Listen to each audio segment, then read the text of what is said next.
My name is Evangelist Cepeda. I am the chair for the Guam Academy Charter School Council. And to my right is Mr. Dave Camacho, a council member. We thank all the board of trustees for being present. I like this because it's a sign of force and moving forward, and that we're not in different, a home that stays together. You go out and fight the battle, the family is really strong. And so this is the way I look at charter schools. And with that said, a public hearing was publicized by law as required on March 7th and March 12th. So it was publicized. That meets the requirement by law. Okay? And with that said, under Guam Code Annotated, Title 17, Chapter 12, Guam Academy Charter Schools Act of 29, Section 12106B, public hearing, no later than 45 days after a petition is established to establish that, this is where you're at now, and 30 days we have to comply, the council. And this is why we have to meet the deadline as required by law. And so the council is abiding by that law, for the record, okay? With that said, as you know, I like to go straight into our agenda and no going anywhere else. Want to say that with the charter schools, I read my book. I know it was a lot, and I've kind of wrote in it because I'm one of those members that kind of read it. I need to read it because it's for the next 5 years. With that said, do we have any questions or concerns before we get things moving right along? Okay. Do we have anyone that would like? Is there anyone here that would like to come forward to speak on behalf of support or opposing this with the council? Thank you. If you don't mind, I understand. Yes. Okay. Oh, I'm sorry, Ms. Ofea, I apologize, but I did promise the student that impressed the council to be first. Can I may I? Yes, This is very important. I was very impressed with this gentleman. Thank you. Because these guys have hard time to go. Okay. Please state your name, and if you are opposed or against, opposed or supportive, and we'll put it for the record. My name is Dallas Bond, and I am in support of Guahan Academy Charter School. Yes, please, go and sit. You want to stand? He's confident. I like that. What grade are you in? I'm a freshman. I'm in 9th grade. I've been here since 3rd grade, so roughly around 6.5 years. Go ahead, thank you. Can you speak so it's recorded? So we just want that you're clearly heard. Okay. All right. I will now state my testimony in support of Guahan Academy Charter School. I am patriotic for Guahan Academy. I love this school. Yes. I disapprove of Guahan Academy Charter School shutting down due to what is going on with the councils. Go ahead. I will interrupt you. I've been a student at Guahan Academy Charter School since 3rd grade in 2017. And I've stayed a student here because the school has taught me more than any other schools have, namely Price Elementary and Island Academy Charter School. Guahan Academy Charter School's curriculum actually challenges me. I get given extra work that racks my brain, and I do enjoy that. I enjoy the challenge in my work, absolutely. I love displaying my skills in my academics. I enjoy all the teachers and staff at Guahan Academy Charter School. I love these fine individuals. Wow. Very respectful and supportive. Amazing support for each student. They've always been supportive, respectful, and great overall, at least in my experience. And I believe that goes for other students' experience as well. The campus has never been a hassle to get around either. All the resources have been used for their given purposes, given materials and other materials, etc. in the classroom and around this campus. It is kept very clean by the janitorial staff. So you're pleased with the cleanliness? Yes, I'm pleased with the state of the school. Physically and in the classrooms as well. What they're being taught and without said educators, without said materials being used properly, I would not be here. I would not have written this testimony. I would not have formatted it to get my point across clearer. I probably wouldn't be standing here speaking in front of the public. This is not so much my fellow students at Temple and University.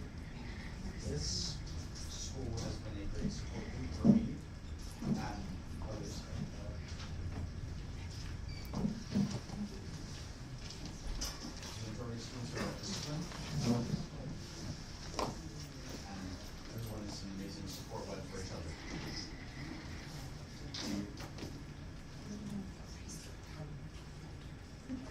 Those who I focus about their education do agree with what I'm saying. I disapprove of Guam Academy Charter School being shut down. I don't know where I would be without all of this.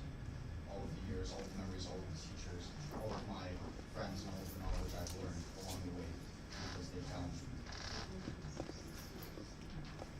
They have helped me grow as a person. I am regarded as one of the best students in Guam Academy Charter School. So we just working last year in 8th grade, and I am very proud of that. I'm proud to stand here and represent Guam Academy Charter School as one of their students. My mother, Ms. Bernice Martin, is the parent teacher organization president. I'm not highly regarded in the school because of her being the president, but because because of my mental and emotional intellect, which Guahan Academy has helped me grow and sharpen along the way. Thank you for hearing my testimony. Please consider my words. Thank you for fighting for the charter schools very much, Mrs. Severo. Please keep Guahan Academy Charter School open so that each and every one of my fellow students and I can continue to strive for lifelong success and become productive members of our community. I apologize if I was shaking.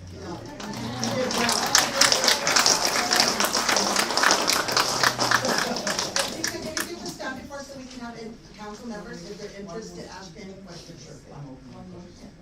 Mr., do you have any questions, council Well, members? if I can invade, yield to Mr. Thompson. Would you have any questions? What was the most interesting part of the school? The academics or the extracurricular? Yes, the academics they were the most interesting part of the school. I love this school because the first week I stepped in here in 3rd grade, I was blown away by all the material that was being presented to me that I didn't know before, and now I do. And that continues to amaze me each and every week I come to school and a new subject is brought to me. Challenges the students and challenges me, not just me, but other students as well in their grades. I have a question. Yes, ma'am. Since you use the word challenges, what exactly challenge you the most? The academic part or your? Yes, academics, Guahan Academy's academics do challenge me. I was gifted with a 142 IQ. I'm not bragging by any means. You can go ahead and brag, son. Please. Guahan Academy has challenged me with that. Yeah, they've given With us. 142 IQ? Yes, ma'am. Are you being challenged at all? Are you being challenged enough? Enough, yeah, probably. Yeah, I'm being challenged enough, and I'm open to a greater challenge if there's any. Genius. Talk about your career. My career? Your Oh, choice. what do I want to be when I'm older?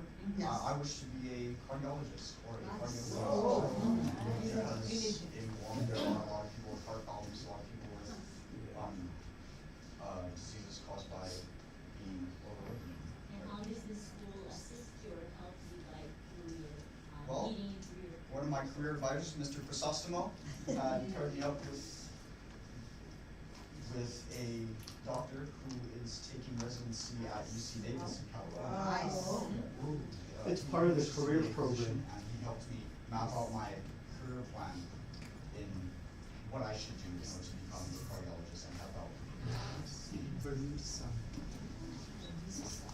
So so you're being very much stimulated?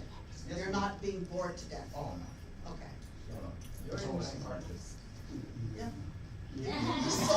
You sold me. You sold me. Yeah, I'm glad I was confident enough to get that one across. But at the end of the day, it's about the students. Absolutely. And what is the success of Guahan Academy? Absolutely. And so, you're standing before us. It's a product.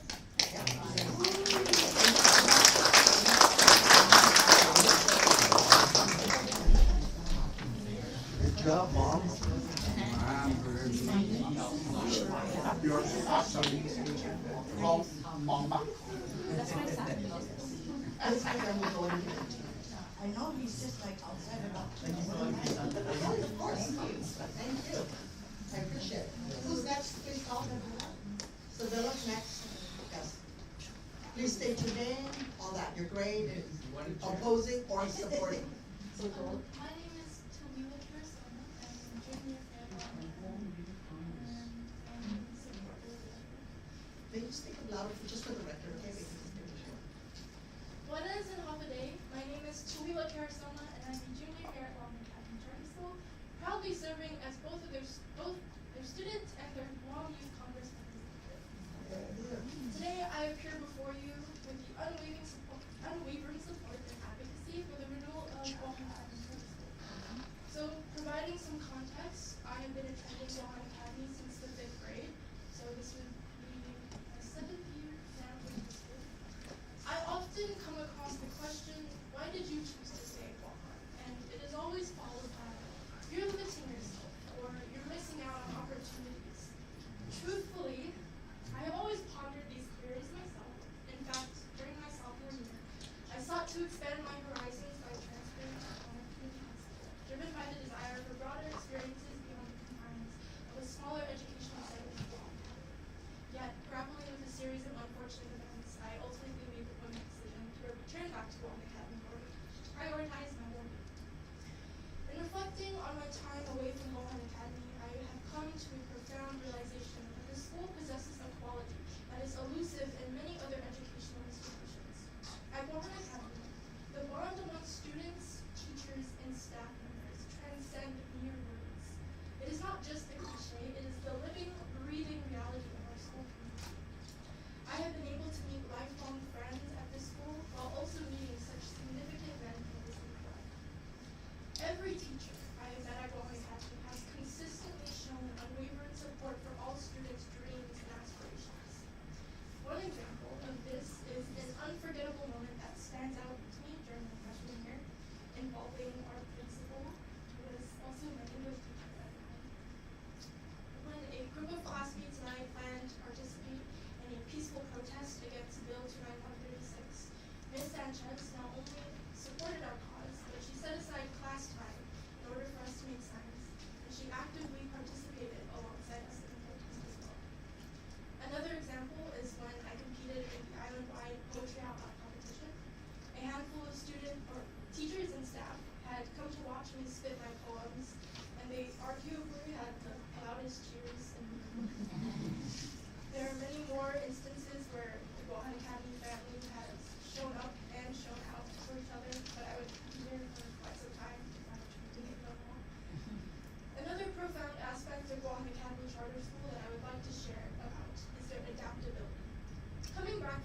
the, you know, the connection between the teachers, the students, the love of working together, and that's the combination that works. Oh, what's your career? I'm a teacher. I plan on running for senator.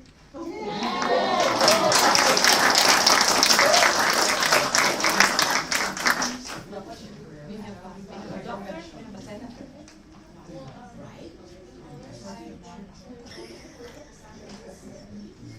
Yeah, everything dealing with politics and policy, especially the legislative branch, I have government kids. Wow. Wow. They're both aim high, which is great. I just have a question for you. So you talked about Bill 2976, am I correct, this number? I'm not sure what is that. 29136?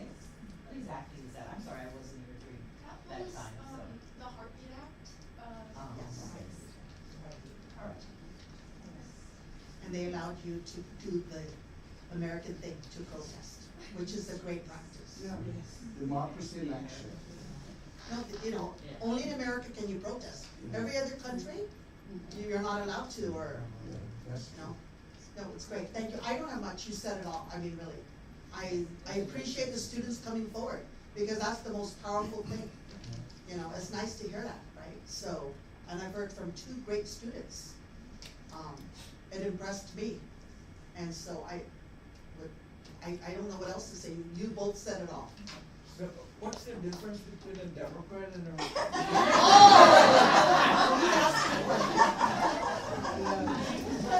Robert and I can discuss that.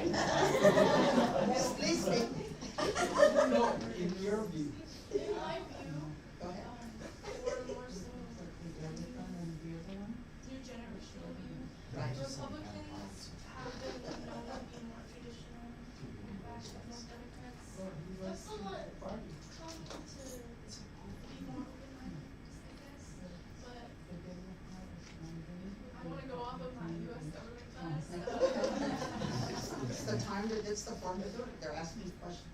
Both Republicans and Democrats work towards counterterrorism attacks. The differences, I know Democrats are more for to get rid of greenhouse emissions, carbon emissions, while Republicans. Environmental. So what law would you create that will make Guam a better place to live? Well, actually, I've been in the. If you were a senator today? I've actually been in the making of a bill because I'm the. You Congress. Yes. But Okay. the bill that I'm currently working towards is the fixing of Guam's roads. That is very practical and real. I was driving down south and Beautiful sight. beautiful sights, but the roads are not really up to date. No, for your, in my opinion, it's not the fixing of the road, it's who breaks it. You know what I mean? I was passing by Barragata today and I saw no, not today, yesterday. And I saw the guys paving the road. But then I'm thinking, what influence, what item did they forget? Did they forget the water, the sewer, the telephone? Because they're gonna cut across that nice paved road in 6 months or whatever, and then pretty soon there'll be an unintentional speed bump. So, It's gonna be plenty. if you guys are living nearby, they're paving the road there. But that's been an issue for me, to become a senator. They gotta plan ahead, like 20 years ahead before, you know, they do those things. I think, for being a former politician, I think that that's a good path, but might wanna add public administration with that. That's true, very, very true. Please add lights to the road. Yes. Can you add lights? Safety. That was good. Thank you. Thank you. Thank you.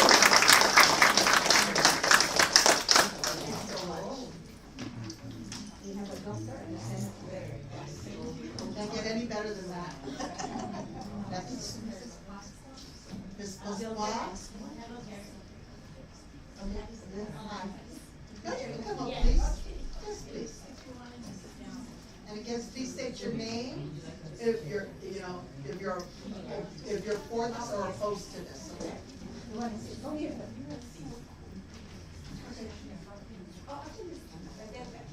Okay, that's fine. No, it's fine. Whatever she's comfortable with. I am Mrs. Vilma Pasqua. I have been working here at GAC since November 2014. I am here to ask again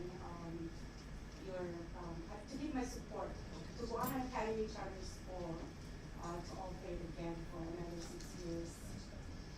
And I'm here to read a message or testimony from my colleague, Mr. Charles Hamley, who is the athletic director here at Guahan Academy Charter School. Happy day. I have been a teacher since 1985 on island, and instructor here at Guahan Academy since its inception in 2020. In our humble beginnings, we had no interscholastic program and had no positive outlet for our students. Fast forward to school year 2023-2024, we have interscholastic programs in place for our elementary school students. GPD sponsored kickball and football for schools program. Our middle school students have and are participating in co-ed cross country, girls indoor volleyball, boys indoor volleyball, boys basketball, and boys and girls bowling.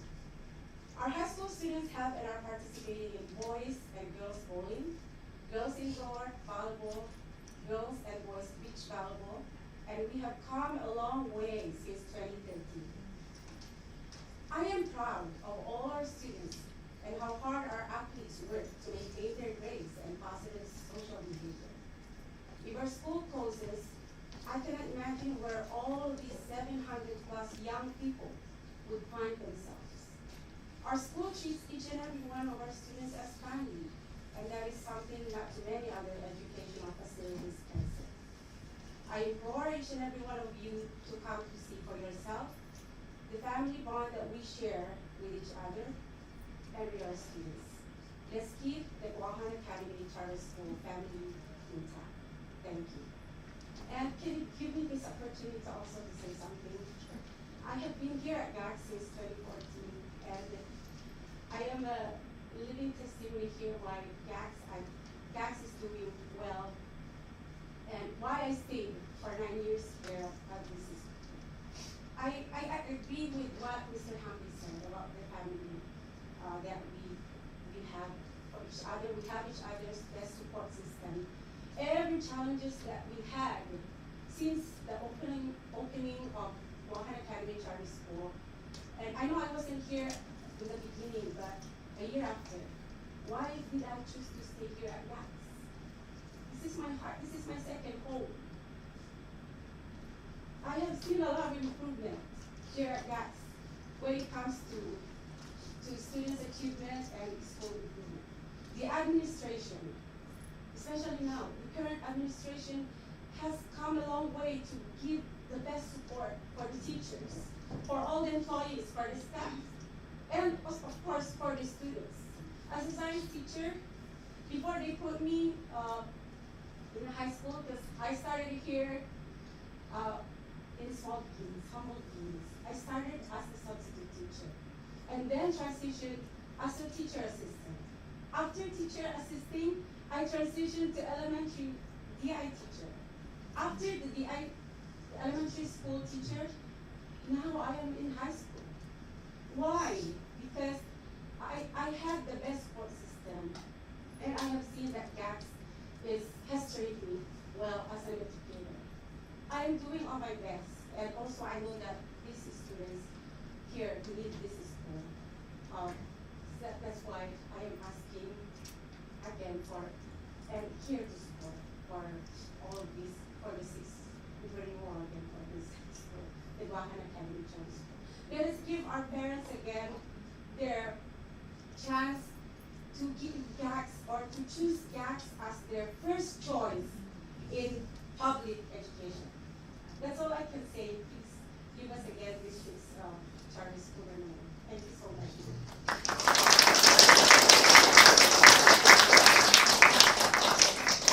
I do have a question, ma'am. Yes.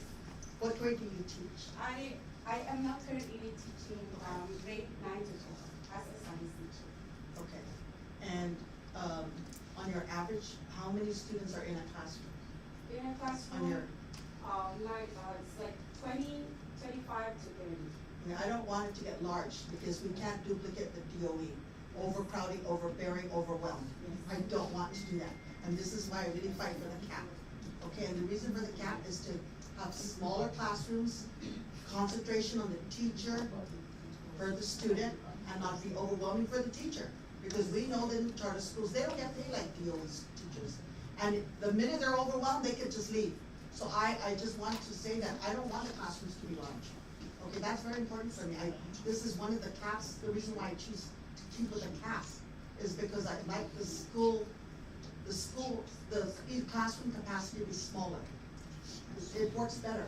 So, we need to ensure that, okay, for Guahan Academy, because I know you're the only charter school that's from the beginning to the end, but we need to keep it small, and so we not forget that, because that's the beauty, that's one of the very many beauties of the charter schools, that we can do that.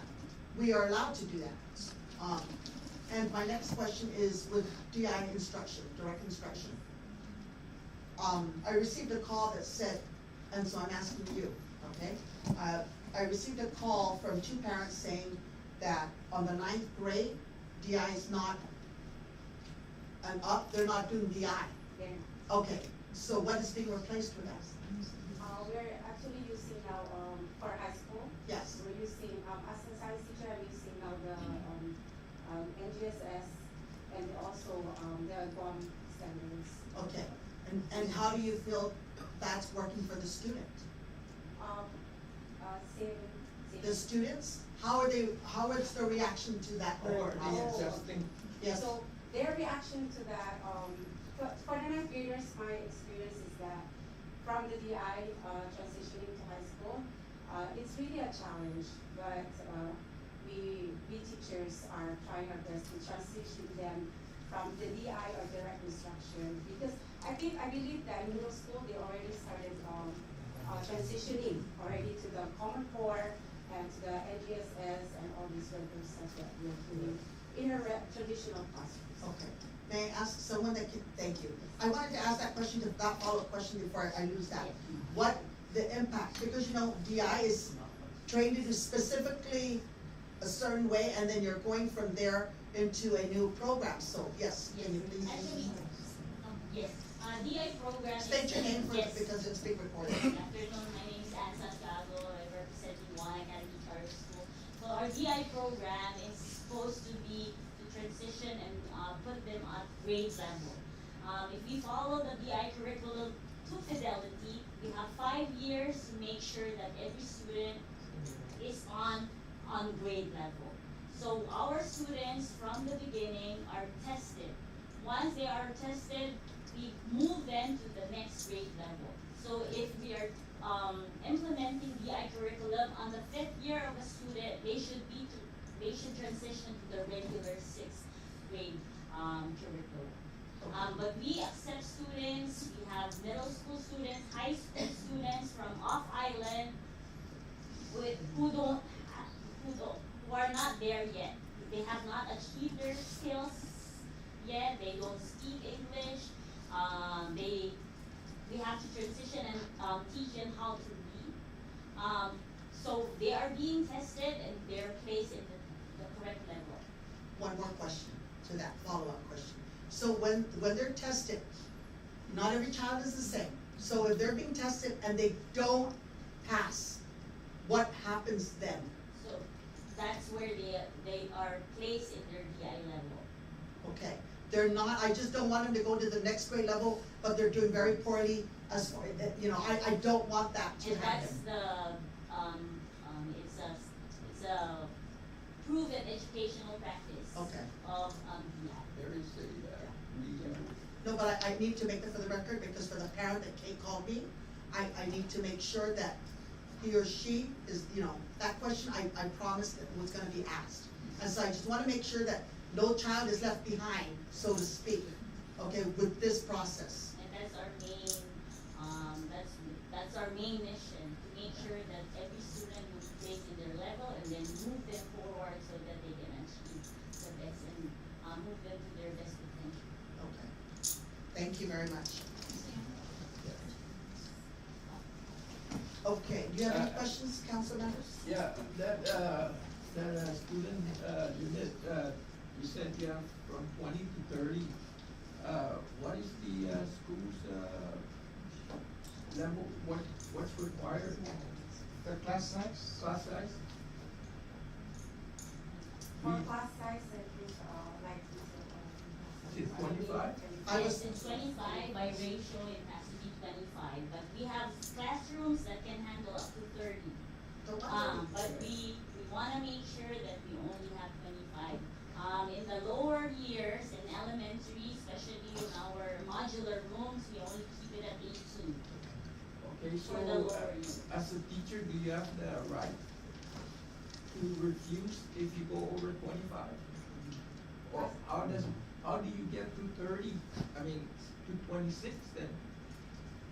If the 25 is the limit, how does number 26 get in your class?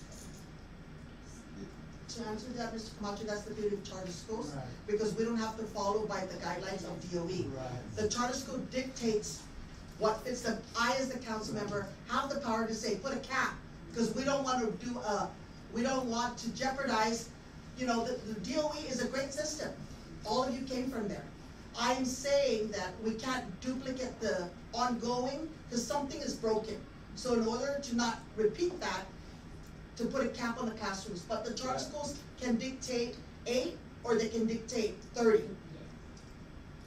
Yeah, I know, but, she already said 25, and she said up to 30. So does she have the right to refuse number 26? No, they can't. They can't refuse because we have our own, cap for the classrooms. But you make sure, administration, make sure that the classroom size can fit and it's up to the code. So that when, like for example, our fire code, Yes. we have to consider all those, public areas like, cafeteria, we cannot accommodate 300 at a time, so we staggered our lunches. Same with our classrooms. So Ms. Pasua has one of the biggest classrooms here on campus, that's why her class can handle more than 25. But you are capped at 30. Actually, we can take up to That's 30. the ideal. But that's the ideal. The ideal is 25. We try to follow the ratio for teacher to student. So we try as much as we can to stick with 25. Would you go 31? No, we don't. That was practiced years back, but since in the new no, we don't do No, that anymore. I believe that, class size should be as small as possible, you know, so that's why, because I came from the public school system and we have the same rules where there's a class size, with a contract. But there's always negotiation between the teacher, or the teacher accepted the overload, you know, so. And it's really hard because we have students coming in, they really want to be in the classroom from whatever reason they have. And it breaks our heart when we turn them down because we also have to comply with the cap.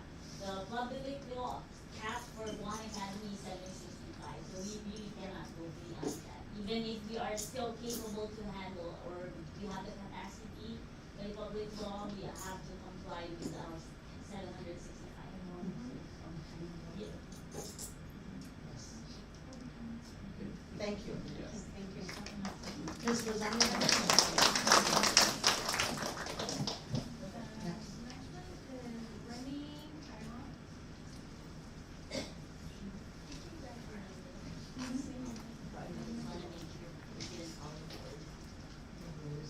Buenas and Hafali. I would like to introduce myself. I am Raymond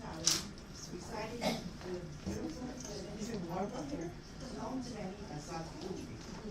I'm writing this testimony in favor of the charter renewal for Guam Academy Charter. I have worked in the daycare industry for about 12 years. I decided to challenge myself and seek employment with the school system.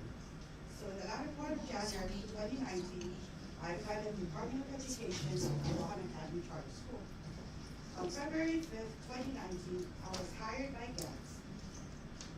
I have to say that coming from the daycare, keeping the same routine and being consistent is key.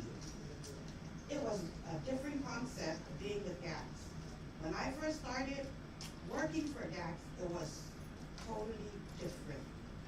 I was confused as how the school was operating. There was no consistency when it came to discipline and fighting, vaping, skipping, or other issues. I felt there was no communication.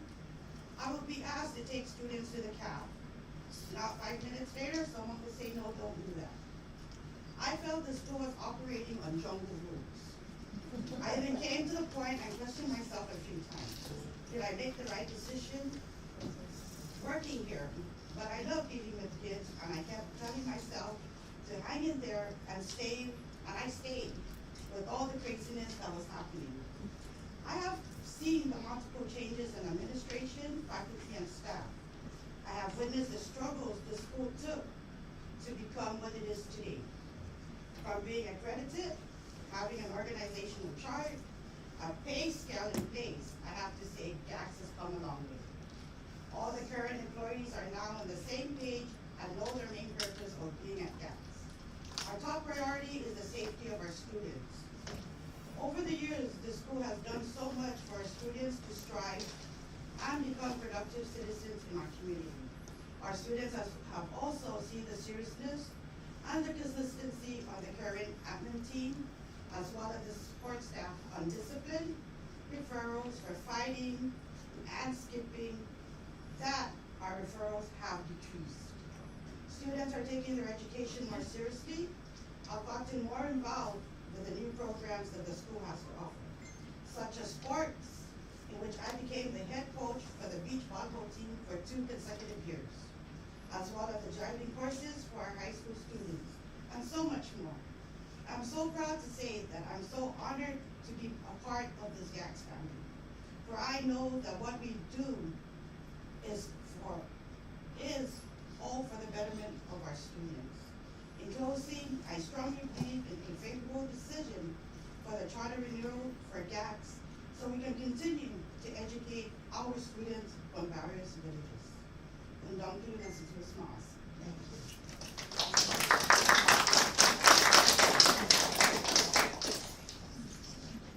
Do you have any questions, council members?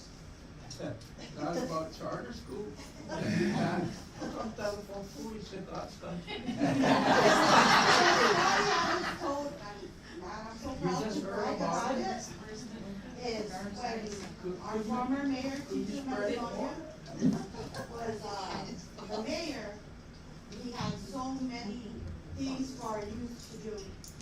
That for the 4 years Tito Macedonia was our mayor, California had no crimes at all. So that's when it became God's country. You couldn't come into the village and take whoever you wanted, you had to go to him for that. So I'm a proud product of that. I'm on through. Yeah, Brian?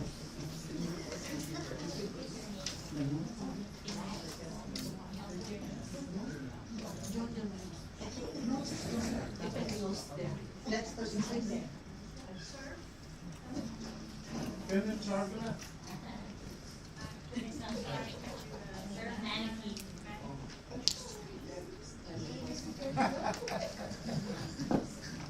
Please state your name, if you're a supporter or opposed, and the person. Thank you. Wanasan Halkade, Guam Academy Charter School Council.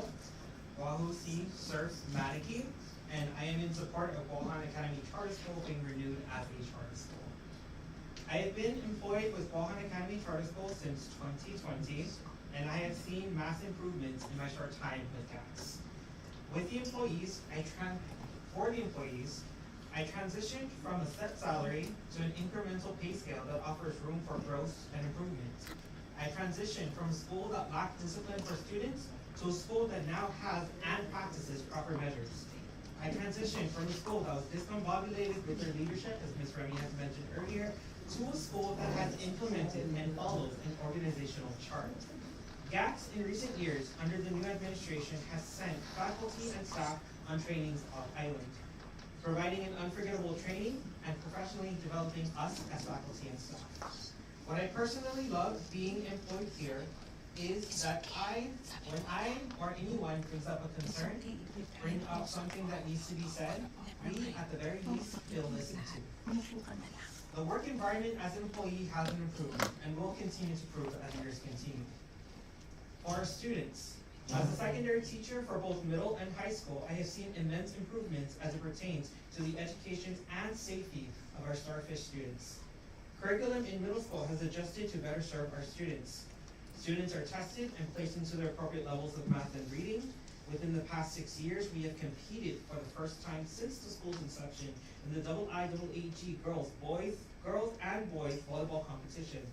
We are starting our basketball team and maintained our girls soccer team. Our promotions have guidelines that are based on the behavior and academic standing of our students to improve their behavior, academics, as well as their efforts. Our school has offered more programs in this previous charter than it has ever before. I enjoy my time here at Guahan Academy Charter School. It is a great school to be a part of, and I hope you consider us for renewal. Thank you. Thank you. Yes, ma'am. What subject matters do you teach? Because you do middle school, so that's DI. So what do you do in the high school? So I teach both math and English. Okay. And so you've been teaching here since 2020, right? And Pandemic. I'm just gonna say, they say that your first year of teaching is your hardest year. My first year was during the pandemic, so. I think it was worldwide. But with that said, I hear the positive from two staff, okay, about how things have been organized. There's a sense of family unity, everybody's singing the same song. And where do you think that comes from? I mean, specifically, in your professional opinion, where does it come from? It's important to know this. I really believe that this comes from just us coming together and knowing what we want as a community here at GACS and what we also want for our students to gain as they move on. A lot of the camaraderie that we have stems from just we want to have this as a positive workspace, a positive work environment, and we want to be able to want to come to work versus then have to come to work. So I believe we all have that understanding, and also just the fact that we try to instill these positive vibes into our students as well is what really drives us as a community. Are the teachers happy? The students happier? Amen. Hallelujah. No, really, that's exactly it, you know. Okay, now that answers my question, council members? So you did both teaching program, the DI and the other one, right? So you witnessed the transition. How well do the students transition from DI to the other programs? I believe in the course of the school year, they transition pretty well. Just like when you start off at any other school, when you go from a DI to a regular literature or even an advanced literature class, the first quarter, like for all educators, is when you start establishing the rules, start establishing the procedures, and start establishing the expectation. And then throughout the first going to second quarter, you instill those practices so that they can have those practices instilled upon them. Going to third and fourth quarter, it becomes less telling you what to do and more just reminding you of what you're supposed to do. So I believe throughout the year, the transition does pretty well for the students. You know that DI is more of a control setting. The other program, benefit more discipline, yes. So do some of the students say, "Hey, I'm free from." Some of the students say, "Hey, I'm free from DI." Sure, I've had that where some say that they are, and then I've also had some where they just do enjoy structure. Yeah. Like structured routine is just something that they like. Okay, so how about the critical thinking? Does it improve after DI? So when they start transitioning into the regular classrooms and then we start teaching them, critical thinking is one of the biggest things that we have to teach them. So it's no longer I say, you say, we say. It's now more so, okay, I say this, what do you think is gonna happen next? Kind of thing. So they start transitioning into the I need to watch your every movement in elementary to, okay, now let's see what you can do. You're giving this open floor, you're giving this opportunity, but at the same time trying to control so it doesn't go all out of whack. So how many ways to solve a math problem? How many ways to solve a math problem? There are A story problem. So I'll answer both. Math problems, there are definitely different ways that you can solve it, okay? Whichever best fits you, use it, right? How many ways do you know? To solve a math problem. And so the math problem itself.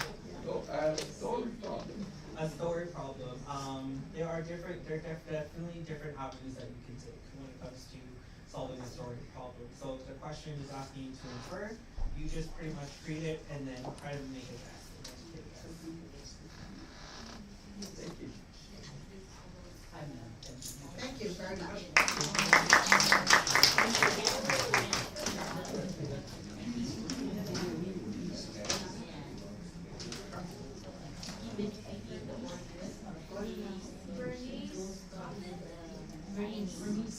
Yay, it's my turn.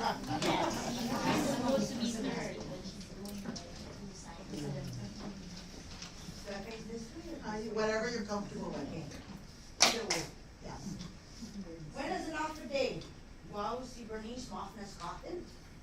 I am the PTO president for Guahan Academy Charter School and also a very proud parent of a Guahan Academy Charter School student, Dallas Cotton. As you met him. Also, I would like to say that I have been a Guahan Academy Parent Teacher Organization president since 2018. When my son first started here in third grade in 2017, I was here every day. I practically sat in the hallway, the breezeway, you name it. I was day after day. Now being in the 9th grade, my son, in his high school year, I've always planned to continue his education with Guahan Academy Charter School till his graduating year. I am very proud to say that since 2017, when my son first started here, I have seen a lot of improvement. Since when Dr. Wampa was here, Mary Moffness, Terry Cruz, and all the other old staffs.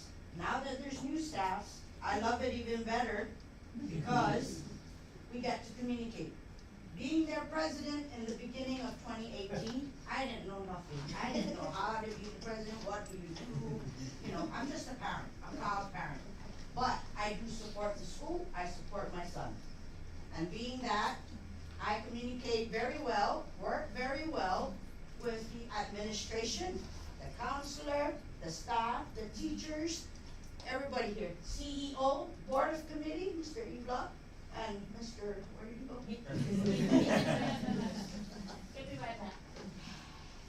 As a parent, I would highly recommend it to other parents to enroll their children at Guahan Academy.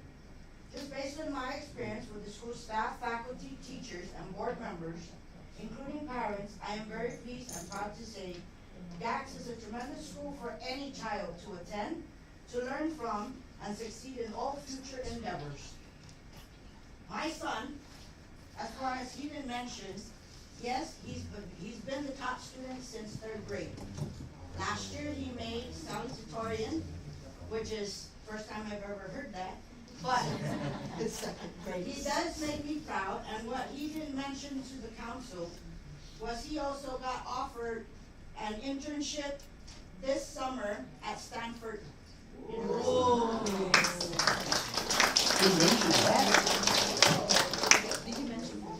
My oldest son, who had also been in public schools, I had encouraged him to enroll his 3 sons. All 3 of my grandsons had attended Guahan Academy Charter School to the point where pretty much this was my second home. And every time, every day, I will be here waiting for them to end out and come out for me to pick them up. When they attended public school, they had low grades. The minute my oldest son had transferred them to Guahan Academy, all 3, their grades have improved. Their educational learning had improved. More than that, their discipline had improved. And I would highly recommend GACs to be kept open, and for other parents to enroll their children.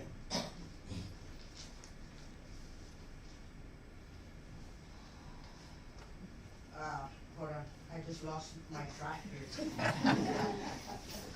Anyways, like you said earlier, that I was just listening to what you were saying about how the senators, are deciding between public school and charter school. For one, I thought the charter school in the beginning was you have to pay a tuition. When I found out, my son was going to Island Academy in Jigo, and when I found out that Guahan Academy didn't allow any tuition, you can just register your child, I went for it, because it went from kinder to 12. And I was just, kind of disappointed in myself, because why didn't I see this first? I didn't know anything that Guahan existed until then. With the senators, yes, before they got voted in, election year, their main motto is, vote for me, education first. Our children are first. The charter school shouldn't be any different from the public schools. Am I right? It is a public Right. school, right? We should be all created equal. And we should all be treated the same, given the same. Whatever you give to public school, give to our charter school. We need it too. We shouldn't be pushed aside, shut down, or even having to go through a renewal. Yes, there are protocols, there are codes, there are all these instructions that we need to follow, yes.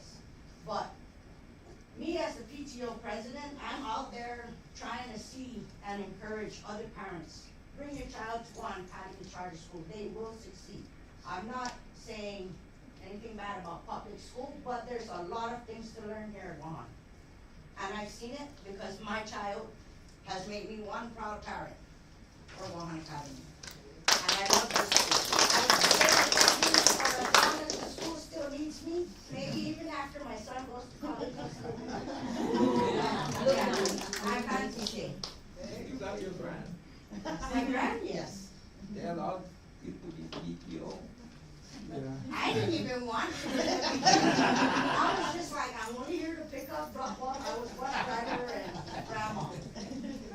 Can I ask, where do you stay? Where do you reside? What I village? stay in, Barragata, live in Barragata, Village Street. Okay, the reason why I'm asking is because, for data and for me to push, I need, the demographics, right? Where, as far as where do parents willing to take their kids to attend? Like, I have a family that lives in Agapacumas that the mother drives all the way to Mount Carmel every day because they choose, and then she works in Agatna. And this is the routine every day. And she told me, because her children were going to Mount Carmel, they were doing very well there with their grades. It fits their children. Stuff like that I need to hear, because it just, the bus transportation, there is a shortage. Right. And that's a factor. And because your school is from, is the only charter school that is from elementary all the way to high school, I'm sure that the participations come from all villages, right? Yes. Where's your largest number? The top 3 villages that we serve is number 1, Berilo, number 2, Chigo, and number 3, Darigata. And Okay. thank you to the Mayor. mayors Yes, and thank you. vice mayors for coming and supporting for their So those are three largest, okay. Currently, those are big. Yes, Okay, and like- it has been Then you have ever ties with since Bear 5 Valley years. Manila then, right? Yeah. Manila was there, tied with, because I'm looking at your stats here. And this has been, for the past 5 years, we've been tracing and tracking our demographics, and we serve those 3 areas. Okay, thank you very much. Any- Do you have any questions, Yes, Councilman? sorry. So those are the largest, villages too. No, because Jigo and Delido, they all have several school, elementary school. But the beauty of charter schools, it does, the beauty of charter schools, it's, and their way of learning could be different, and not every child, DOE fits for them. DOE has to comply with many rules and regulations, because it is a public school that serves all the people. But yes, okay. Ms. I Gonzalez? think you were talking, on your testimony, you were saying something about the previous administration versus this current one. Yeah. What is the biggest difference you've seen since you started? The biggest difference was Because there was like no communication, especially after I got voted in as their PTO president. I had questions as to how do we start, where do we begin, what do we need to do? I was offered, the help, I was offered to be assisted with how to run the PTO. And then I didn't get those until the current admin came in. And then I just put my foot down as the parent, and I said, you know what? I'm not gonna stand here, sit here and wait for somebody to come to me and teach me. I will do this my way. I'm here for the parents, the teachers, the students, the whole organization. So that's what I do. I fight, I stand behind this whole team right here. I guess I've been to ask your progression as far as your son's education from 3rd to, he said the 8th now? He's in the ninth Ninth grade. grade, I'm Yes. sorry, 9th grade. So as far as teaching, as far as the curriculum, I mean, I know you're talking about as PTO president, Right. but how do you think he's progressed? I mean, excellence is, I can tell already on his, but. Trust me, So- sometimes I'm old school. I like that. He's the new school.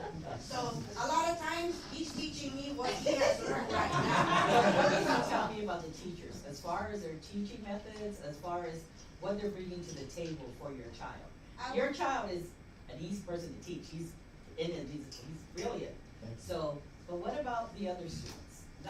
That's my key thing there is right now. You know what, with the other students as well, with me just being here, since my first day as PTO president, okay, and as the parent, just being here in the breezeway waiting for my kids, I've made friends with all these students. I've seen the respect, the responsibility, and I've seen the courtesy that they have given me. They would come and, almond, out of respect. And I do appreciate that. I do see too that a lot of them had succeeded in the past. As a matter of fact, even Mr. Ela, his son, your son, Henry, right, or who?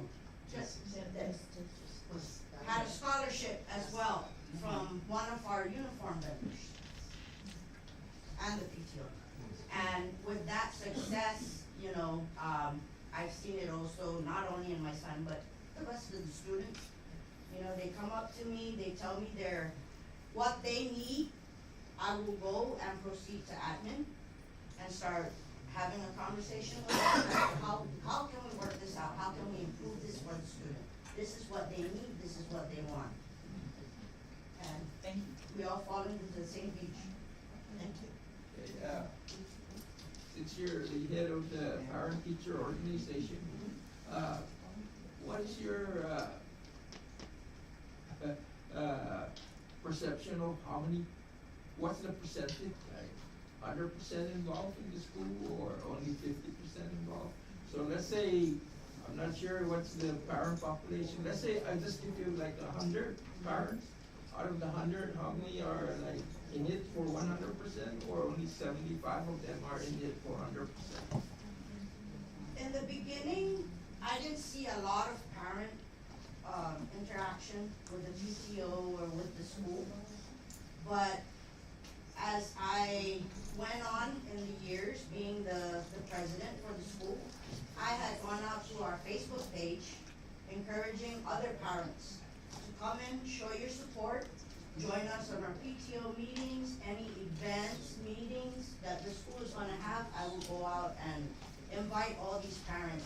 Right now, I would say it went from 25% to about a good 85% now, that I'm getting a lot of contacts from parents.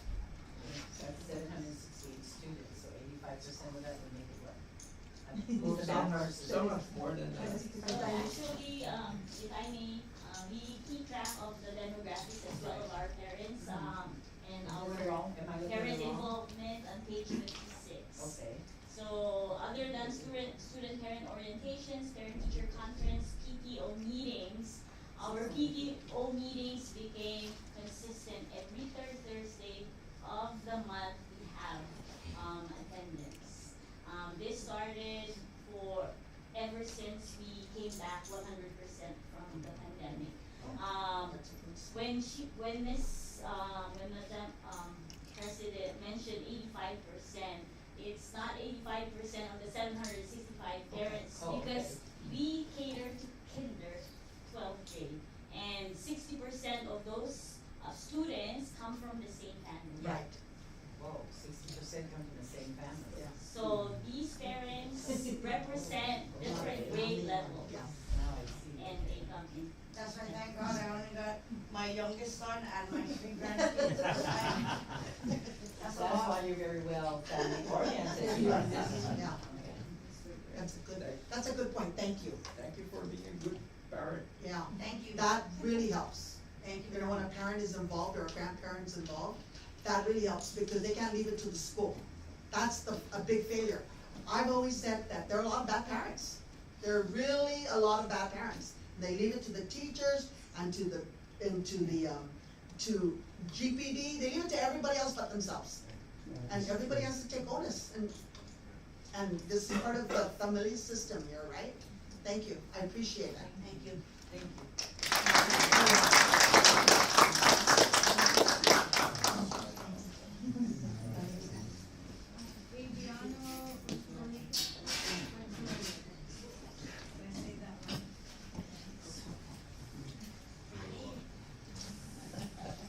State your name and if you are in support or opposed.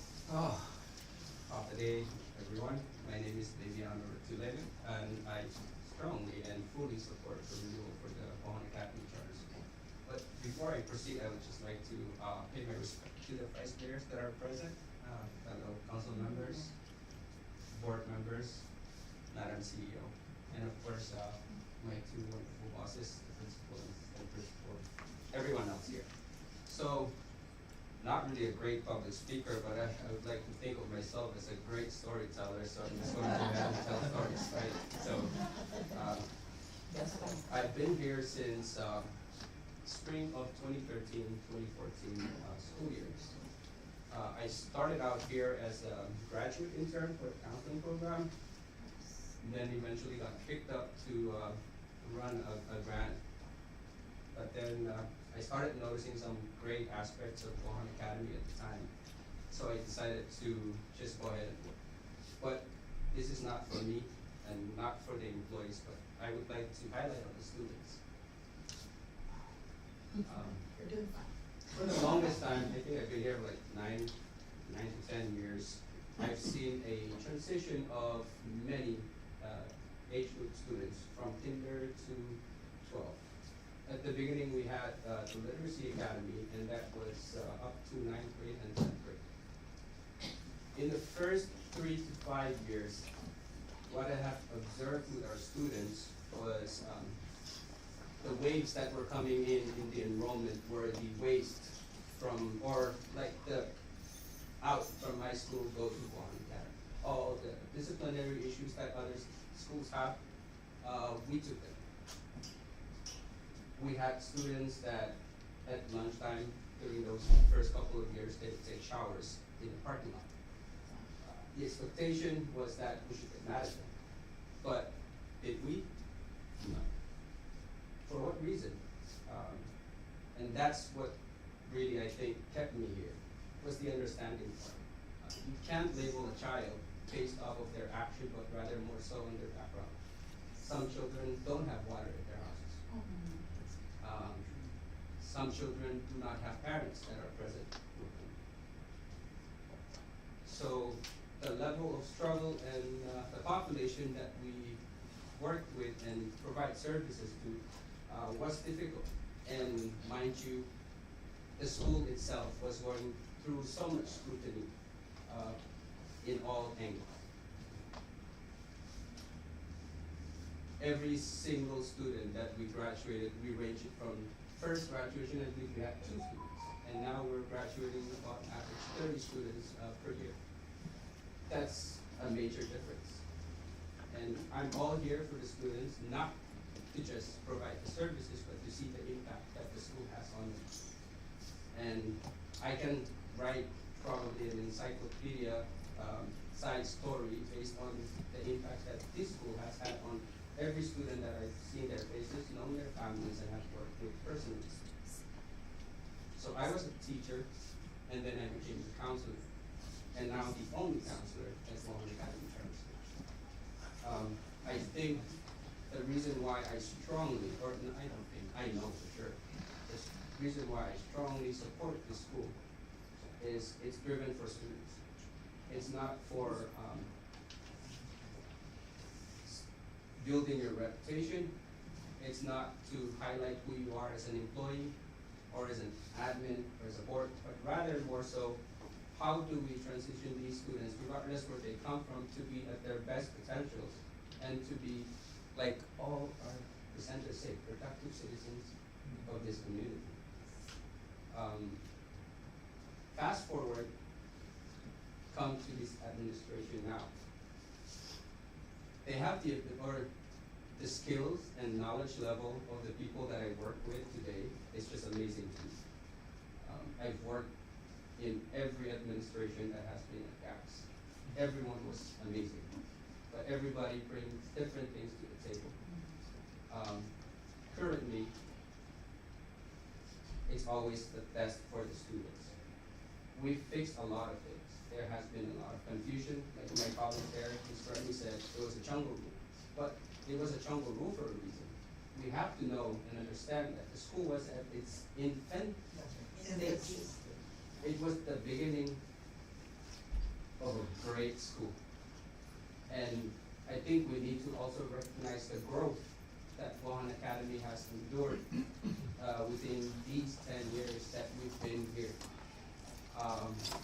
From being on the newspaper almost every week, all of that things that every public citizen would come up with,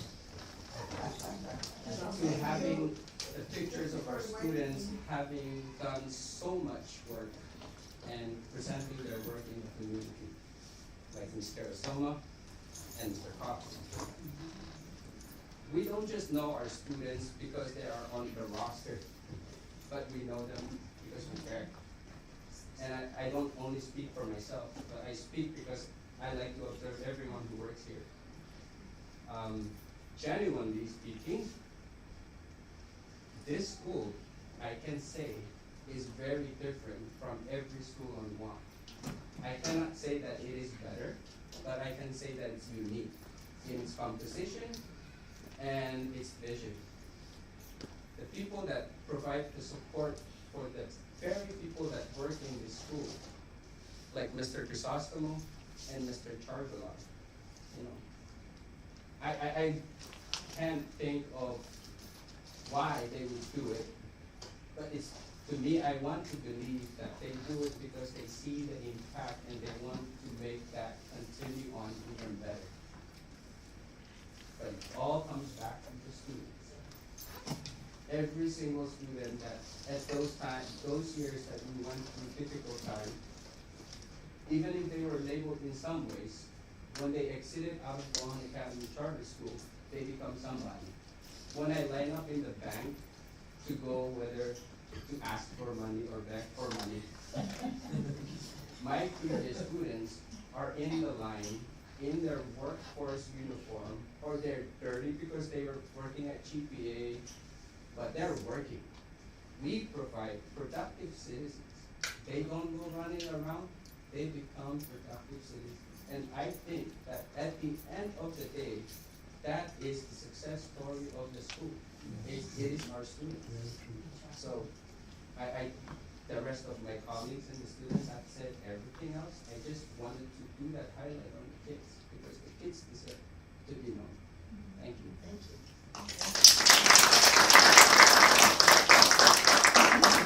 I want to say that I love your speech and support because you basically talked about it from infancy to and the growth, the 10, 11 years that it's been here. And you're right. This school, telling you as far as charter schools, since I've been a vice chair and now a chair, and I've been here for 5 years. I'm going to say that this school is always labeled the bad school of the charter schools. Yes. And so it's tough. And I like the way you said it's unique because I like the charter schools. I always say not one is better than the other, but they are very unique. And not every child fits the same shoe. And so whatever fits with Guahan Academy, I like how you said that they become productive citizens, whether it be working for GPA, wherever. That's the goal, is to have them be productive. And I like the idea how everyone's been consistent about saying it's a family unit. I like that, because that really tells us the same, tells everyone here that from the Board of Trustees on down, everyone is communicating. Everyone wants the main goal, which is the student, the success of the student. I attended 2 graduations from the GAC since I've been on the council. And I do know that his son was the Valley Victorian, correct? And I was very impressed. I even cried at the graduation the first time I went because it was over in your field, right? And I went and I didn't talk to any of the staff. I went and spoke to the students and said, "You're graduating, tell me what you love about this school." And every one of them, the 4 or 5 that I just picked randomly that were at their cap and gown on, were really excited as we love to come to the school. We love to go to school. I mean, not a lot of students, the third they said is we love the teachers. And this one we go back to the faculty that when teachers are happy, it filters down to the students. And let's face it, the teachers are never paid compared to DOE, right?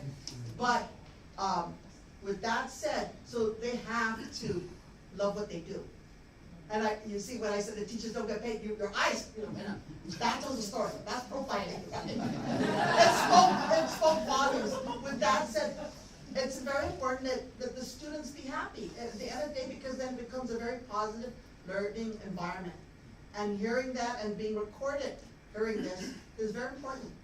And I thank you for from the beginning to today, the transition and the hardship, because they always say, right, what doesn't kill you will make you stronger, and it's supposed to make you better. And so I, as the chair of the council, I'd like to say thank you for standing up and speaking on behalf of Guahan Academy.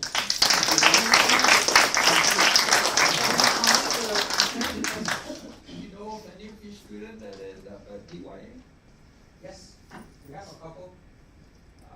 But it's not where you go, but more so what happens when you go. It's always, DYA in most people, or at least the parents that I know personally and do not really understand, think that DYA is just like a jail. I was like, no, that's an intervention center. If we can't provide the intervention, and I mean, let's face the reality of it. Every school needs it. We will always meet students who require the interventions for DYA. And it's uncontrollable, although we cannot manipulate how many there are, there will always be. But more so, what happened to them after that? Well, they graduated. Okay. They came back. Yes. That's a really good story. I know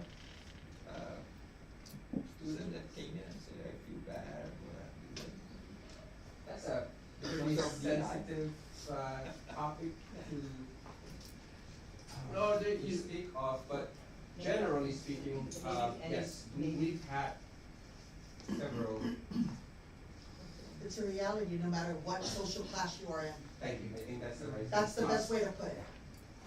I'm new here with the charter school, so I'm just trying to understand, because in the public school, we've got all kinds, you know. There's, If I may say, I thought you would say zero. No, it's the not, answer that's not a was- realistic answer That either. that's what I was, thinking out there when I said DYA, we never heard of DYA. But, in the suicidal part, I think one thing we need to consider is that students don't come out of their homes and say, I wanna go to GATS, right? Eventually, we have a lot of transition students from the public schools. And the reason for them coming here, I don't know. But I've spoken to almost, I would like to say, I'll tell you, some of the public school parents, you know, they say, oh, it's the other kid that take my kid back, so I'm gonna put him in. like I said, That's why you ended up with a DYA. Thank you. They are there. So, you were discussing, and your speech was very eloquent for somebody that just stood up there, so you added it very well. You said that this school is not like any other school, and you said it's unique. So what is unique about this school? There's several aspects of the school that is very unique. One is the curriculum. I think I'd like to touch base on the academic side, because that's what the students are here for. We run the direct instruction curriculum. I think that is very needed. Children need structure at early age. With the platform that direct instruction brings forth to the school, it allows students to focus. It allows the teacher to know exactly what to say and not deviate away from the objective that is needed for the students to meet. Only because I have a train of thought, and at that age where I have to speak, well, I still have the question in mind. When you say DI, right, it makes it unique, and the reason I say this is, Rosie, we did this in DOE, right? And what it is, it has excelled here at your charter school, where it did it at DOE. So we know that, so, because I was on the board of DOE also, by the way. That's true. So, that's why when you said it's unique to this school, I'm just saying it's not really, DI isn't unique. What makes it unique is how you guys carried it and you followed through with it, and you service your student body very well with it. So I just wanna applaud you, all of you on that, because like I said, it's not unique, because DI was started in, DOE. Okay, Yeah, so I'm a product of the DI, DI. and I didn't like it. Never had DI. That's okay. No, I mean, I'm a public taught- school oh, yeah. teacher, yeah. I was forced to attend DI instruction. I like that force, but. I don't think So maybe- Can we stick to? So maybe- Anyway, Please. Yeah. no, So and maybe we're what- speaking about DI. Right, because I brought that up only because when you said it, you said it's one of your, and like I said, Rosie, it didn't work well in DOE. Do we still have it in DOE? I don't know. Do they scratch it? No. Okay. Spaced out. Phased out, okay, good, all right. I guess it just didn't work for that population. So what I'm gonna say is, and then you, so that's why I asked you what was so unique. And like I said, you guys exceeded, exceeded I'd like to and add succeeded. something else to the uniqueness, and that's solely based on my personal experience. I've worked with like 3 other schools prior to that, and there always this sense of fear, or I don't want to go there because I might get in trouble. Like if I need to speak with the principal, there's always that feeling that there's an authoritative figure, therefore maybe I should go through certain channels before I get there. I don't have that feeling here, ever since. And that's why I even have the courage and confidence to stand up here and speak, because I proudly represent the people that I work for and work with. And you don't feel there's gonna be any retribution after you made this speech. Oh, retribution. But there should not be, because you had a fantastic speech, so they should be very proud of your I was speech. extremely. He's saying all the right things. All the right things, yes. I'm sorry. Good. No, it's okay. Go ahead. Council members, do you have any other questions or concerns? Okay, thank you. I do have one more question in regards to your input. When you know, I understand about, I wanna understand now. You're the person to ask, because we talked about suicide. And I know that that has no social boundaries, and it comes from everywhere. You could come from the best home and have a child want to attempt suicide. It's unfortunate, but we're in this time in the world where it's very, the only solution, it's about coping. It's our children don't, the lack of coping, and that's a skill in itself.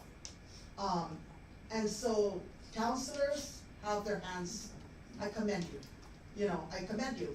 But that comes, whether you come from a private school, you come from a home school, you come from a charter school or a DOE school, it's bound to happen. It happens to the best of families and the worst.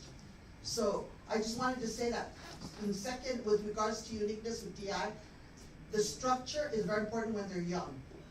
And it's great. And I like the transition, how you went from DI to a different, because then students tend to want to grow. When they reach 12, 13, they want other things. And the structure, if the structure is built very young, then it builds that. So that's a plus on this, because 5 years ago, 6 years ago, it was straight DI all the way through. And so whose genius idea was this? That's my question. No, I'm serious, I wanna know, because I think that was a real genius idea too. Because before, when I was the co-chair, we passed it, but it was direct instruction from beginning to end. Who came around and said, okay, it's maybe in 9th grade, we can go into a different. It can't be attributed to one single person. Okay. Because what we offer here at GAS, as Mr. Lee said, is very unique. Okay. It's individualized for students. Okay.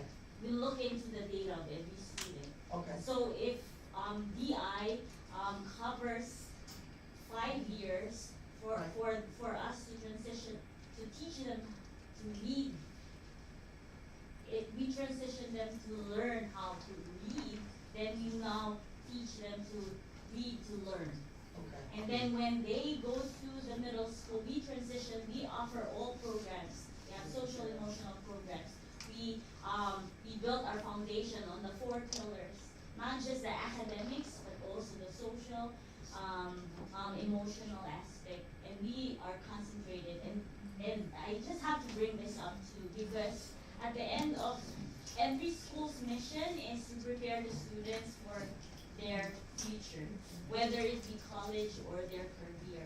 And we have established a good foundation for preparing every student here at GATS to prepare them for their college and career Career path. career path.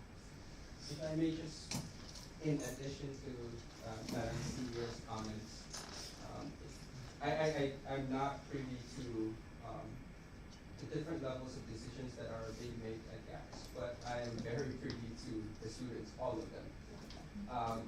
I think part of the decision to expand on the curriculum was based on the need of the populations of the students. Initially, most of our student population performed at a low level. Like I said, we got like the outs from the other schools. And so their literacy level was very low, therefore DI was a great tool to bring them up to grade level. But as the years go by, the smell, the taste becomes more attractive, it goes out more in public, more families came here because they saw something in GATS. And with that, they bring forth more students who have more capabilities. And GATS couldn't just thrive on DI. We had to adjust to meet the needs of the students. And that's the best part of this year. It is not based on whose decision, but it's based on, like Kizan said, data and what the students need. Critical thinking was needed. That is really. Okay, one more to this, because I read this book, literally. I even put things. My thing is with the cohort studies. Is that ongoing as of today? No, not anymore. Okay, why? What's the reason? Because that was, for me, an impactful, it would dictate as far as data, where the child started first grade, and then 5 years on fifth grade, how he or she progressed. And so if it's not, for me, that's a really good tool. Actually, I would say that from an independent evaluator, we don't do that anymore, but we do that in-house. So we have, steps, we test every student, so we keep record of all their, assessment results. Okay. So we don't contract it to someone anymore, we. Oh, you don't monitor outsource it, We so don't that- outsource it. So who does that in-house? It's a team of data. We have a data team who focuses on all the demographics, all the student assessment. And we still comply with whatever the district-wide assessment test that is from GBOE. But when we learned during the pandemic that they shut down, we have to have our own assessment as well, and we have that now. Okay, so as of today, is you have the families, like they said, that came from fifth grade, came on board of fifth grade, and are now 10th graders. You have that data to see the transition as it is applied, and if they're growing and they're exceeding or not exceeding? You do have that data? Yes, we still do that, and we put them at the grade level where they're. We Okay, monitor and keep track of it. you do have all that, right? That's mine. Okay. Let me see here, because I wrote a whole bunch of stuff down. Even our graduates, we keep track, we monitor our graduates, and that's what inspired us to strengthen our college and career readiness program, because we keep track of our graduates. So we presented up to 5 years, we know Yes. where they're at, whether they're working, whether we monitor them, and that's what really inspired us to strengthen our college and career readiness. And my last question in regards to this, since I have you both here, is regards to the cohort studies. You no longer have it, but it's basically a different word, I guess, I'm assuming, right? It's no longer called cohort studies, am I correct? We still keep track of their records, because Okay. we know who the individuals are who are still up to here from their kindergarten. So, as there since you guys have opened, 10, 11 years ago to today, has there been a family that has started and is still here, or their students have graduated and their siblings are still here? Yes. So that should be the strongest data that you have? Yes. Do you have an idea of how many families that is, give or take? Not families, but how many students, I Yeah. think there's 25 of them, right? Wow, The students who, The ones that started here when Dexter started. that's correct. As kindergartners, they're now 10th grade, and I want to say there's about 25. Wow. 25 students who are still here. You gotta report that for purposes of funding, because that's a great data to bring up. You know, none of the charter schools have that, because you are the first. And so, with that data, I make sure you keep that up. Yes, we do have, and we feature that cohort studies, because what was found out in the data is that these students who remained with GAS from the beginning up to now, they are either in the exceeding level and they're on their grade level. Okay, good, thank you, that's good to And know. the more that they stay with GAS in the curriculum, the more they progress. Okay, thank you, thank you. Council members, do you have any questions, concerns? Thank you.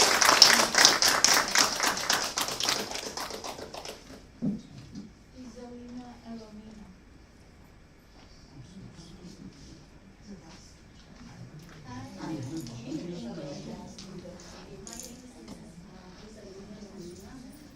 Can you speak louder for the record? My name is Miss Lisa Lina, and I'm the school secretary. Okay, Are you in support or I opposed? am in support for the renewal of our school. Okay, so my testimony is this one. With my experience to other charter and private school, I am drawn by how GACS adheres to the goals of the Guam education system, which is providing equal education or inclusive education for all, including students with special needs. Amongst other charter and private schools, GACS is the only one besides GDOE with an in-house CRT whose main responsibility is ensuring that students with special needs are provided with accommodation and modification to succeed. Okay, and as a school CRT, what I do is to closely monitor the proper implementation and reporting of each student's IEP, make sure that the IEPs and reevaluation are current and up to date, and I have to ensure that the proper coordination with SPED, parents, and faculty, and then I also guide or assist faculty with proper implementation, monitoring, and reporting of students' progress. Okay, with this one, the reports that I have so far with the SPED program that we have 6 on our elementary, 6 for middle, and 12 for high school. And as of now, we are working for 9 referrals. And then this is the thing that that draws me really in here, because apparently with this student with special needs, some students, most out of GDOE, like charter and private school, the one that takes care of that is either the counselor or the principal itself. But in here, they really hire someone to take care of those, to make sure that the needs of this student with special needs is taken care of. And the thing that I love with the administration that I have is like, I know coming from being a teacher, and I was put on a position where I really don't have that much experience, but they let me come in and attend workshop or seminar from training from the SPED. They offer training, so they let me come in and attend to ensure that I am doing what I'm supposed to be doing to better help our students. And another thing is when I know there is something that GWE has before that they use as a system which help our students with special needs to assess and to make sure that the individualized instruction was given to them, provided with them, and also to help the teachers, because it's really hard. We don't have a resource room here. But our teachers, the thing with that is they manage to, they ensure that whatever that within the IEP that all the students are being taken care of. And also we have this program, and I asked the admin to get me the program that was given by GWE before, which is iReady, and then when I requested for it and they see the need for it, it was granted. So meaning the admin of the school is really for the education of the student. Regardless, you are not within the performing level or not performing, you are taken care of. Council members, do you have any questions or comments? Well, I do. Just on the 12 high school level ones that you have, or the special needs, how many are seniors right now? Seniors, I have 5. You have 5. And are you prepping them for? Oh yes, in addition to that also, I'm sorry, I forgot to mention, the good thing with our system, the program that we have in coordination with Mr. Crisostomo, which is we align our students with special needs to visit program, wherein, when doing their pathways, their career path, it is aligned with them, they're helping us connect. Yeah, connect with this visit program with the help of Mr. Are you also working with Department of Labor to possibly help them? All right. Yes, Robert Crisostomo, I'm the career advisor. We actually have a program and a course and a mechanism of tracking our students and moving them from graduation to jobs. We're working with DISIT, VOCED, DOE. World Trades Academy, Department of Labor. Right, there's a whole bunch that we're working with. Department of Labor is Vanessa. Rivera. Yes. So she's your case manager. Okay. Yes, as a matter of fact, she brings her whole crew over to register our group. Okay. And we picked up several students that attended the GCC training over the winter break. It's a good program. We have the ICAP. The We Care program is something unique that we started with Guahan. And it's in the report, and it's 26 credits. I don't think you're gonna find another school on Guam that takes career education to the next level. And I believe this school has, by introducing 26 credits, not just a package 24. we think that 2 more credits and getting them out in their senior year, second semester, into dual enrollment at UOG, GCC, VOCAT, or Trades Academy. Did I miss anything? Department of Labor, because he's ready to jump in. He's ready to jump in. But I think if you read through the report under the college and career, that is a unique program, and I think it fits us as a school. Thank you, I'm not on the list to testify, but Any other questions? Are they part of the school program that we have at Department of Labor? Yes. Yes. If I may just speak, for 2 consecutive years, we were commended by Department of Labor because out of all the GDOE schools and charter schools and private schools, they received the most applications from Guam Academy. Highest The participation. highest participation of our seniors, we only have 30 by the way, but they have received the highest applications from Guam. I need that data, because when I go before, you know, you have senators that want success stories. That's a big success story, and that can't be forgotten. That's correct. And so, that has to be given to a valley like yesterday, okay? Because I think that's a great, thank you, Ms. Rosanna, working, and you know, working with Department of Labor, that's a really great idea, that's a plus to push. And to the fact that, you know, the caseworker, usually when seniors or applicants go there, they are being called by their caseworker. But because they receive the highest registrations or applicants, the caseworkers were the ones who came here. Okay. Right, we're trying to push hard outreach for the seniors, for all schools right now, because we want them employed. We want our our school program, our in-use school, summer employment program to be a success, so. I believe DSA is in contact with us, they will be providing trainings for summers. Right, and they're going, most especially with the children that are in special needs, that have special needs, their IEP is very critical to share with the case manager. Okay. And the transition plan for every student. And their transition plan. we even got the parents have to approve, them sitting in the meetings. Yeah. Okay, good. Okay, one more question, do you have any questions? No, I'm done, thank you. My question regards to IEP, you work very closely with the DOE, Division of Special Ed, and you work very closely with them. And so, with that, we don't have any student that falls between the crack, right? No. No, I just wanna make sure of that, because that's very critical too, you know? We're in compliance. 100%. 100%. We can say we are. Okay, no, that's really good to know. We even have our own one-to-one. Okay, great, thank you.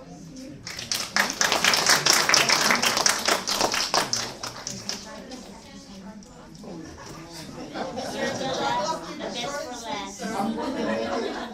Very short. Let me see, but I'm not going to.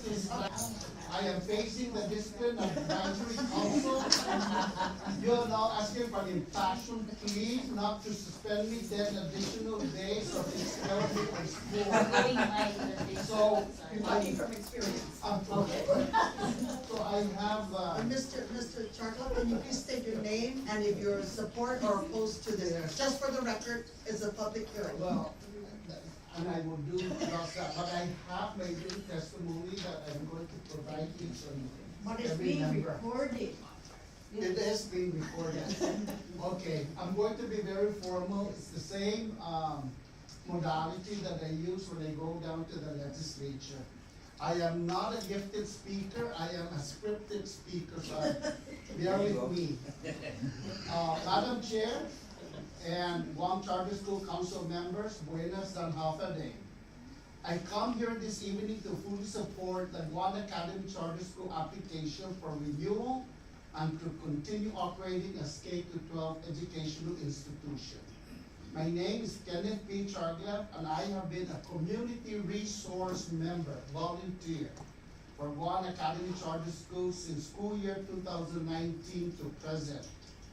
I want to provide you a brief background of myself. I was a former member of the Guam Education Board, associate superintendent of school, school principal, teacher, and a GDOE retiree for about 40 years of service.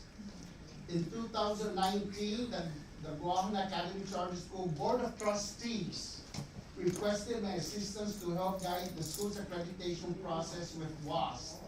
Mr. Senator even came to my house asking me to support this. And subsequently, the school opted to apply with COMNIA accrediting body and receive full accreditation status in 2020. If you're accredited by COMNIA, you're accredited by 3 accrediting bodies: the Northwestern, Central, and Southern. So really 3 in 1. Western Association of Schools and Colleges is just the Pacific.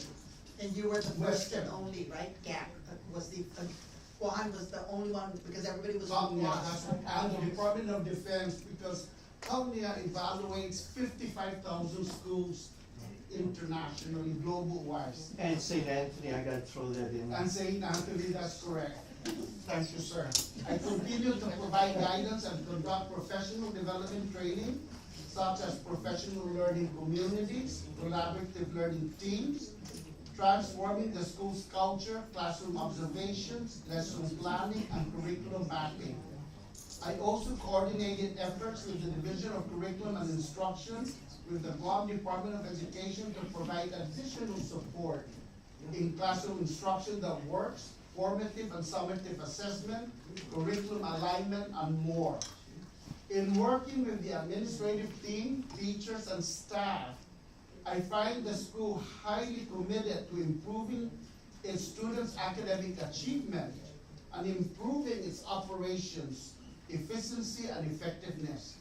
Moreover, the school promotes a family-oriented culture and is a pleasant place for students to learn and thrive. I was so impressed with the school's overall culture that I have continued to volunteer for about 5 years now. I truly enjoy working with a team of committed professionals. I want to say that when Mrs. Senatongo asked me if I could, she reminded me, then you have to help the charter school. I'm not asking you as a member of the Board of Trustees, I'm asking you as an auntie. And I said, I'm just going to give 2 days of my time and not more. Man, after those 2 days, Stay all the way. the faculty and staff, I see the students, they really work as a team, and I sense that you can feel that you're safe and that they're willing to support each other. And that was the motivating factor that caused me to continue providing that support. Sometimes Mr. Crisostomo told me that I am useless and I'm no longer, I extended my welcome here at charter school, in other words. Overstayed your Oh, I overstayed my welcome, right. From the outset and in my professional assessment, GACS has committed to a meaningful and necessary change from a well-functioning organization to a high-performing and thriving one. The evidence of the school's effects and achievements shows that GACS has made academic gains and is dedicated to overcoming achievement gaps. The Board of Trustees, in tandem with the current Chief Executive Officer and the school administration, our principal and assistant principal, created more effective professional development sessions, setting and maintaining clear standards. That's why the change from state of anarchy to now a very structured, organized school system. Maintaining clear standards, establishing a consistent instructional approach, improving facilities, and then demonstrating similar hallmarks of an effective school. From a leadership balcony viewpoint, I'm talking from a former school administrator, I see firsthand where the Chief Executive Officer and her team create a well-designed curriculum and provide a substantial change in the school's DNA, and I attribute that to Mr. Crisostomo working again with a group of very committed professionals, Mr. B, Mrs. Singh, Ms. Sanchez, who else? Mr. Frankie Castro, that team, that's a dynamic team. They fostered the school into a more effective literacy school, DI, and recently established a total plan program of experiences available to individual students by offering college and career readiness for all students starting with the graduating seniors of 2024. You know that individualized, Mr. Crisostomo didn't go more in details about ICAP. So what is ICAPs again? Individualized career and Individualized college and college and career career activities portfolio. Yeah, portfolio, whatever that is. It includes college and career goals, learner outcomes, career planning, subject offerings, increased graduation credits, and school co-curricular programs. The school is collaboratively working with the University of Guam and the Guam Community College to establish a dual enrollment program for students interested in post-secondary education.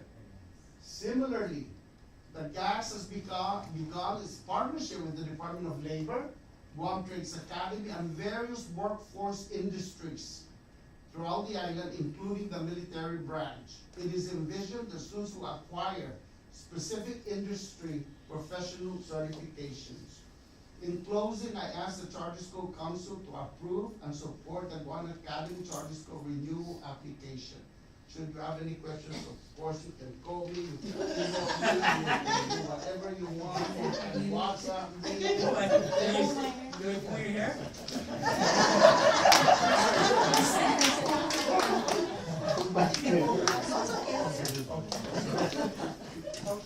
So, if you ask me questions, I'm going to yield to the resident experts of the Guahan Academy Charter School. Thank you, Mr. Charter. Thank you, Mr. Charter.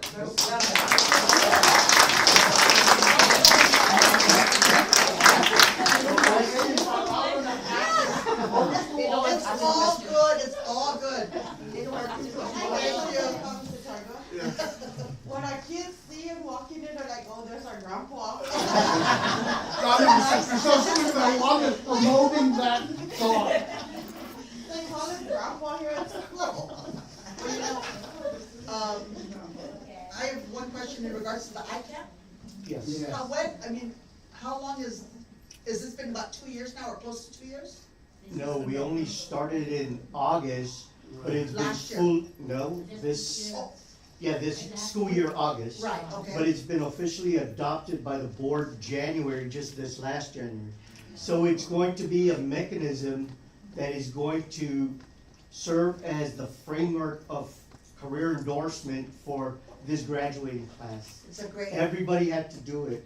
And I wish I could share with you some of the write-ups, because they have to write about themselves. I like you to put that, because on our agenda, I think at our next board meeting next month, that I'll give you 30 minutes to discuss that. I'll be glad to. Okay, I like you to put that in the agenda, only because, this is a great data Not right. to support by increase of 7.75. I need to say that, because, you know, the senators are always asking about data. Give me data back, Ms. Cepeda, I can support it, but give me data. And so, this is data, this is very, very new. This is the first I've heard of it. So this is why I know that this is very new. And I think the idea that you're networking with other, organizations, government of entities, it just shows that this is well planned. And the nice thing, Madam Chair, is that every student here at the Guahan Academy Charter School it's like the IEP, every Right. student has their own ICAPs. They're Every individualized student. plan. I really love that. Yeah. That is such a genius idea. Right, right. Acronyms again, IC. ICAP. Individualized career, college career. I'll be glad to do this. I gotta do it for him first. Thank you. Thank you. Any other questions, council members? You spoke about acronym. In the beginning, in the inception of our college career readiness program, we've been calling it CCR. We also started with CTE. But now we we have a specific name for it because we really do have individualized curriculum for every student here at GAS, and we call it We Care program. We workforce enablers, college and career readiness. Educational. We care. I guess you guys need to. We just can email us your because we address. care. And it's in the report. Yes, it is. You're doing really good today. Really good. I'm impressed today. Anyone, the next person? Vice Mayor Peter. Hi, Vice Mayor. Hi, Vice Mayor. Yes, off a day. Buenas, listening to the testimonies here from the staff here, the board members or whatnot, seems like you guys got a good thing going on over here. And, earlier you guys had mentioned that Deredo has the biggest population as far as enrollment here is concerned. And we're very pleased and honored to hear that. Yeah. And, on behalf of, I'm like Mr. Chargaloff, I'm a script reader, but I'm gonna shoot it from the hip here, so, read off my script. On behalf of Mayor Savares and our staff and the community of Deredo, we'd like to thank you guys for the invitation to come here for this public hearing. We want to congratulate GAX on being the first charter school on island. You have paved the way for many opportunities for other charter schools. We want to thank you for serving all the Guam students, specifically the students of Deredo, and from the community of Deredo. And we hope to continue to support and provide our partnership as we provide educational support for the children and the families of whomever enrolls in the school. But yes, thank you, and we support the renewal, and we look forward to working with you guys more.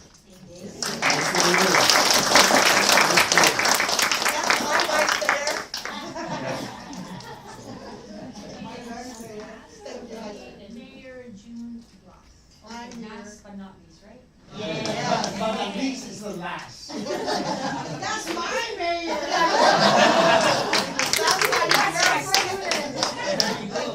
And he was my student. And he was my teacher. But I'm not a grandpa. But before we go on, I just want to, for the record, my name is June Ross. I am the mayor of this beautiful village of Aragata, who's central. And yes, in the beginning when the charter school started, it was back in 2013. I remember that very distinctly. I was also a part of that when we had to work together, and that was my first term as a mayor, and trying to get the numbers for the school, right? And we worked hard, the administration, the teachers, they came out together and came strong, and this is where we're at today. And why not Guahan Academy? Why not evaluate? And why not give them what they're asking for? Yes, Barragata is a third of the number of students, and because Barragata's got so many schools, and why not? It's in the village, right? And it's the most central part of this island. I've seen a lot of good working staff, faculty, teachers, and most especially, I cannot say, but this is my teacher here, that is very outspoken. You do have my colleague here, Ms. Rosanna Samega, I'm also a mayor of the beautiful village of Sao Paulo. But I cannot forget Mr. Robert, that's my neighbor behind me. He's also an educator as well, and was retired, right, of the military.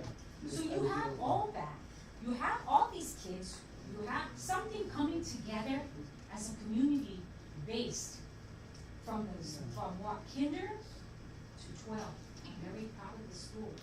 I know we fought hard way back to get a school for itself back at S zone in where the National Guard, or back in where I don't know if you heard about that. There was supposed to be a school, and we supported that. Vice Mayor Jesse Bautista and I supported that. Where are we at today? We're still here. Let's expand. I know there's other curriculum there. I heard you guys have a driving school, right? Yeah. Exactly, because that driving school is at my office as well. And Ms. Carmen is very good. Having that driving school is very fortunate that this school has it, because it prepares Those that are from age 15 to 17, to prepare them to drive, to get to school, and to be better in community, and to be self-respect, right? Everyone. You get them back into the workforce, get them to school. You want them to be independent, and this is where school is at today. We need to move forward, and we need to help each other to get to where our goals are. You have a very good curriculum, you have very good teachers, administration, and I'm really pleased and thank you for that, for our children, not only Vergara, but I'll speak on behalf of Candido and Chico. Thank you. Any questions?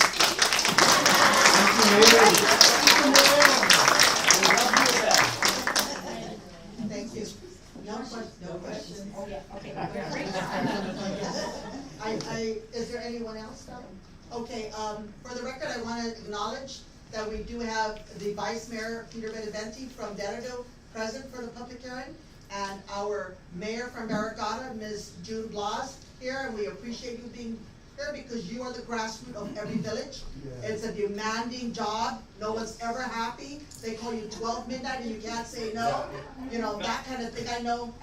I just want to mention though, that though we are dealing with 9 public schools. That's correct. And all 9 public schools, they do call us for help. And we do our best to do what we can do within our reach. Yes.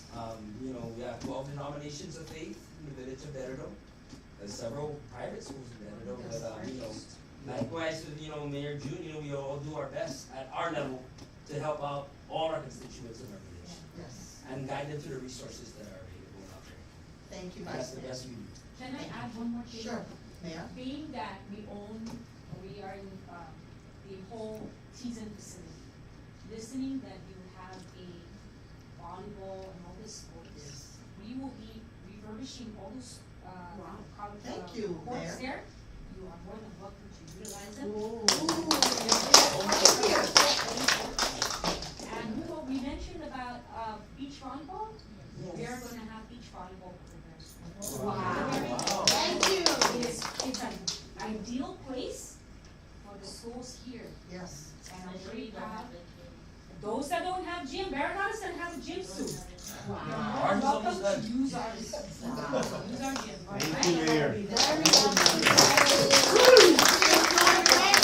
Before we go and close, I'd like to, yes, Madam Chair from the Board of Trustees, can you please come forward? Because I know you wanted to speak as well. Thank you, Ms. Fayetteville. I want to thank the council, Madam Chair. Thank you. Thank you, everybody. This is the lifeline of GACS. Yes. It's true, when we first started, it was such a turmoil. It really does. Yes. This, Joviano and all these guys and the rest of the council, the board members did with me, I think the oldest. Experience all the stone throwing evidence that was given to us with the public. But look at where we are now. I was in the newspaper all the time. My husband was like, "For heaven's sake, you are not paying your vendors, and you have a collection agency." And I said, "Why don't you just quit?" And I just said, you know, I saw a lot of good things about gas, and I was never wrong. I will say that, it's grown. And now it's no negativity, it's a nice feeling. The commitment of a lot of our faculty from the longest time, they had also believed in us. We stood by them. My fellow trustees, Rose and Mr. Giza. We were very strong with our academic. We're proud of our CEO and the team that we have. We're very strong with our financial. We have 4 years straight good audit. 5 years. That's 5 years. I should say 5 years, and you're the 2019. first one who was Yes. highlighted from all the government agencies. OPA has been, these are a highlight for Both fiscal OPA year 2020. and our external auditors are really, and then for me, I'm really all about being able to make sure that we contain our costs, we have some good audits, and of course the academic. Yes. And the DI has worked for us. In the past, it was like a lot of flip-flops because we didn't know we could not do it all the way to high school. Then through the studies and through all the different things that we did, we knew already where it worked and how we could guide them all the way to their senior years. thanks to all these mine and all these people that really had work from from everybody. I tell you. Madam Clerk, don't forget that Deb is the chief auditor This of the woman Guam will not Academy take Charter penny School. out of our cash unless it's anything recorded. But you have a good team, Madam Chair. All the reports that came out to the board, the council, are all attested by the board of trustees that are correct, that are truthful, and we can stand by it. Thank you. Thank you very much. Yes. Hi, sorry. Sir Maniki, can I just mention Sure, one more please thing? stand up. Sorry, I just wanted to mention one more thing, and I do not know why I did not put it down, but one of the things that I absolutely love about GACS and I'm comfortable is just the diversity. And I think that needs to be mentioned, because in all of my previous jobs, I've always felt like an oddball. And it wasn't until like I came at GACS and I was working where I saw different cultures here and being able to share. And the fact that the students are also able to feel comfortable somewhere on the campus is something that really needs to be commended at GACS, that we hire so many different people. And that in itself also shows that so many different students have a place and a place of belonging. With that said, thank you for mentioning that, because when I went to the graduation, if you recall, I was there, but there was a student who polished his nail, worked the rainbow. No, really, and the people before you said they were okay because that's who he is. And I found that amazing, and he was wearing a rainbow, and he was declaring himself, and he polished his nails, and he had glamored on it, and he said, Mr. Peter, I'm doing this because I'm graduating, and I am, he was proud, and every one of them stood behind him and was in support of who he was. And they put away their beliefs or whatever concerns they had, and that was amazing to see. So I appreciate you saying that for the record. Okay, thank you. Okay, thank you everyone for being here, because I know you're very busy. You had work earlier, we came from work. It's been a long day. With that said, it is 7:03, and for the record, our public hearing has ended. Thank you.